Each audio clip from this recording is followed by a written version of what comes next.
ប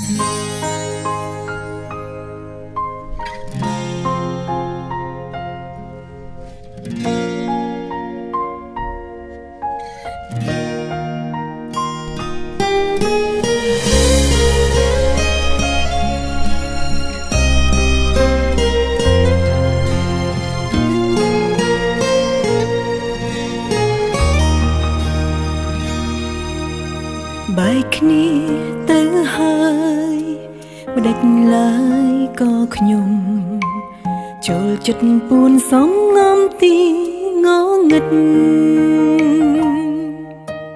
គេមានក្តីសុខ